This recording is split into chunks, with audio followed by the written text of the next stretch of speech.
What is up, San Antonio Spurs fans and New York Knicks fans? If you're stopping in, welcome to TSR Sports. Holy moly, it's bright in my living room. My apologies.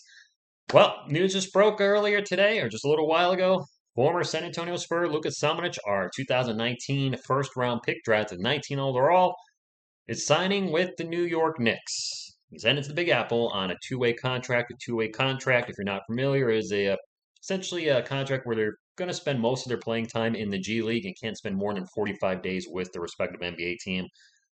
I think it's a good move for the Knicks. Knicks fans, Spurs fans, what do you think about this? Are you surprised Luka is back in the NBA already? Not surprised. Do you think he'll work out well with the Knicks? Let me know in the comments down below. Hit that thumbs up if you like to support the channel and subscribe for more Spurs and NBA content. Let's get into the story from Ken's 5. According to a report, former Spurs forward Luka Samanic has signed a two-way deal with the Knicks following his release from San Antonio. The New York Knicks from Shams Shah. Wow, I'm butchering this dude's name. Anyway, the New York Knicks and former Spurs first-round pick Luka Samanic have agreed on a two-way contract, sources tell at The Athletic at Stadium.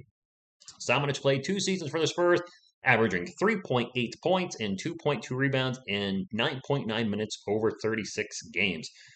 Originally selected by our San Antonio Spurs with the 19th overall pick of the 2019 NBA Draft, he appeared in 39 games for the Austin Spurs in the NBA G League, averaging 16.2 points, 8.3 rebounds, and 1.5 assists in 291 minutes. That's a very odd way of putting that. Instead of giving us the minutes per game, they gave us just the whole minutes. I guess it's over 2 seasons. Anything else? Samanic and Knicks will make their loan visit to the San Antonio Spurs on December 7th. My thoughts on this. It's a good move. He's young. He's shown potential, and we've all seen potential. He's also shown disinterest on the court. New York Knicks fans, that's something you're probably going to want to watch out if he plays at all for the Knicks in the NBA, or if you're watching him in the G League. I don't know who the G League team is for the Knicks, but I'm pretty sure you have one, right? No, I don't know. At times, he looks like he could be a quality NBA player, maybe a starter. Shows flashes of fantastic footwork and movement for his size on defense, and shows some pretty slick offensive moves as well.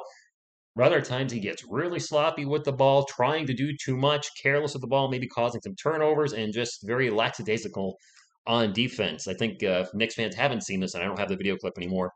But he pretty much gave up on a play in his last game with the Spurs in a preseason game, and I think that sealed his deal. But you know what? Maybe he just didn't fit in San Antonio. Maybe he gave up on that play. Some of you have speculated. Maybe he knew he was on his way out, and he said, "Whatever, I'm not running after this. Who are you kidding?" Uh, just not a good fit. It stinks because you never want a first round pick to be cut off your team after only 2 years. Looking to the Spurs' history over the last 5 years, 5 or 6 years, we have some players that have never even played in the drafted some players that never played a game in the NBA. So we've been very hit or miss in our draft picks, and even just this draft itself. This is from 2019. Luka Samanic is off the team. Quindary Witherspoon is off the team. The lone saving grace from that draft is Keldon Johnson, who's now a starter. So as good as we are at drafting players and developing players, we do miss a lot, and a lot of that can be contributed, Spurs fans, to the fact the team had so many 50-win seasons in a row, so many playoff appearances that they were always drafting late. But we also drafted a lot of good players late as well. So I don't know how much we can use that as an excuse. The used to have a really good knack for finding talent late, but it seems like it's been a little hit or miss. Hopefully, moving forward, will be more hit than miss. Hopefully, Joshua Primo can shock everybody and be a superstar in the NBA in 3 to 4 years. But in closing, just a quick video today. I wish Luka well. I hope he does have a wonderful NBA career. For all the jokes and Sandwich Master. By the way, Knicks fans, if you're still watching, the nickname here on my channel at least is the Sandwich because it's last name, whatever. So if you're tuning into a Knicks and Spurs stream and we call him the Sandwich, it's out of endearment. It's some people think it's we're giving him a hard time or we're being disrespectful. It's a term of endearment. We did like Luke on this channel. Well, a lot of us did. Some didn't. Some did. I was rooting for him. Sad to see him go. I hope he works out in New York. And if he becomes a starter someday, hey, you'll gain from our loss. I still think we should give him one more year.